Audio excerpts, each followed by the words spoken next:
Fala pessoal, dando continuidade ao tema de princípios da tutela executiva, nós vamos prosseguir no princípio da inércia da ação. Nós vimos na aula passada que, em regra, um processo ele se inicia por iniciativa das partes, né? Através da manifestação das partes. Isso está lá no artigo 2º do Código de Processo Civil. No entanto, seu desenvolvimento se dá por impulso oficial, ok? Mas o próprio artigo 2º ele nos revela que esse princípio pode ser excepcionado caso a lei assim permita, tudo bem? E aí nós vimos alguns das exceções previstas na legislação. Nós começamos pelo ato processual de expedição de mandado de penhora, artigo 523, parágrafo 3º, o ato de protesto e prisão civil por dívida alimentícia. E aí vamos continuar aqui com o ato processual da fixação de astraentes, que nada mais são do que as multas civis para fins de compelir a pessoa ao cumprimento de determinada obrigação. Nesse nosso exemplo, citamos aqui o artigo 537 e 806, parágrafo 1º do CPC, que dizem respeito, pessoal, às obrigações de fazer e não fazer e entrega de coisa, ou dar, né? Vejamos o 537.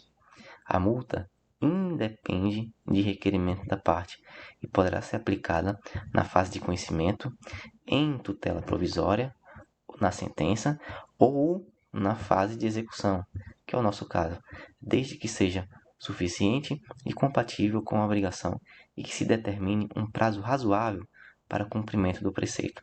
Então, vemos aí que as astraentes, a multa civil, ela pode ser fixada em qualquer fase processual, seja no conhecimento, seja numa decisão provisória, de tutela provisória, liminar, né? Na sentença ou inclusive na fase de execução, tudo para fins de conseguir se perfectibilizar, se satisfazer uma determinada obrigação, ok? Essa multa ela deve estipular um prazo razoável para o seu cumprimento e, olha só, independe de requerimento da parte. Tanto a parte pode requerer, como o próprio juízo pode ir lá e fixar essa multa. O artigo 806, parágrafo 1º, que trata lá do processo autônomo de execução, que veremos no futuro, ele também traz a mesma ideia, vejam só. Ao despachar inicial, o juiz poderá fixar multa por dia de atraso no cumprimento da obrigação, ficando o respectivo valor sujeito a alteração, caso se revele insuficiente ou excessivo. Então vejam aí que o ato de fixação de astraentes, ele pode se dar independentemente da manifestação das partes, ok?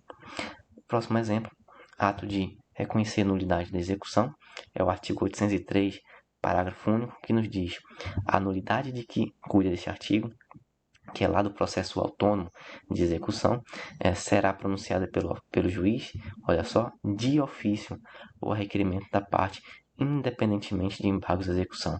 Então, uma eventual nulidade que o juízo vislumbrar naquele processo pode ser prontamente manifestada, alertada pelo próprio juízo, tudo bem? Atos para organizar a execução, artigo 772, 773. O juiz pode, em qualquer momento do processo, e aí elenca inúmeras atividades que o próprio magistrado pode tomar para organizar aquela marcha processual.